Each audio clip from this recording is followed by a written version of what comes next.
بسم اللہ الرحمن الرحیم۔ السلام علیکم ورحمۃ اللہ وبرکاتہ۔ جب ایمن کی شادی ہوئی وہ اپنے شوہر کے ساتھ بہت خوش رہتی تھی۔ دن بھر اس کا شوہر کماتا اور رات کو اپنی تھکن اتارتا تھا۔ ایمن کو اپنا شوہر شکل و صورت کے لحاظ سے کوئی اتنا خاص نہ لگتا تھا، لیکن اس کو اپنے شوہر کی عادت بہت اچھی لگتی تھی کہ وہ شام کو گھر آ کر اسے وقت دیتا تھا۔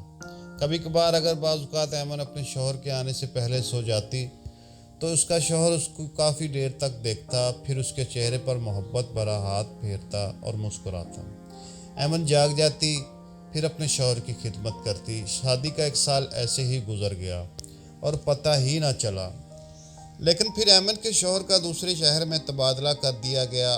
ایمن کو یہ بات ہرگز پسند نہ آئی۔ اس نے اپنے شوہر کو جانے سے نہ روکا۔ اب مہینے میں ایمن کا شوہر صرف 2 دن کی چھٹی پر گھر آتا۔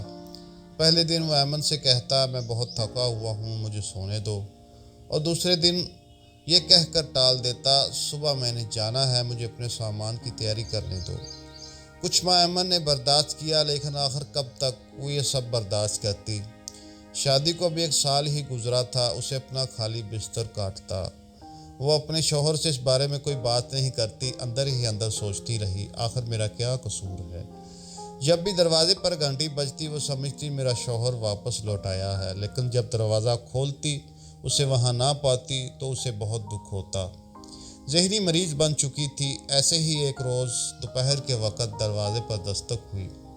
ایمن نے پوچھا، کون ہے؟ ایک فقیر نے صدا لگائی، مجھے کھانے کے لیے کچھ دو۔ ایمن نے دروازہ کھولا اور اسے اپنے بستر پر لے گئی۔ کافی وقت گزر جانے کے بعد ایمن خود بے ہوش ہو گئی۔ فقیر بہت خوش ہوا، سوچنے لگا میری جیسی حالت اور شکل ہے، نہ جانے یہ عورت کیسی مر مٹی۔ خیر وہ سمجھ گیا ایسے واقعات حادثاتی طور پر وقوع پذیر ہوتے ہیں۔ اس نے موقع کا فائدہ اٹھایا اور پھر گھر کا سارا سامان اٹھایا اور 9 دو 11 ہو گیا۔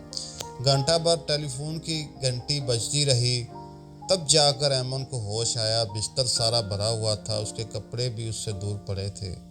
اس نے اس حالت میں ہی ٹیلی فون اٹھایا۔ ہیلو، ہاں ایمن، کمپنی نے پھر سے میرا تبادلہ اپنے شہر میں کر دیا ہے، کچھ دیر میں گھر پہنچ جاؤں گا۔ ایمن نے جب یہ فون کال سنی تو سکتے میں رہ گئی۔ اس سے کچھ دیر پہلے وہ جس مرد کے ساتھ تھی، اللہ جانے وہ کون تھا۔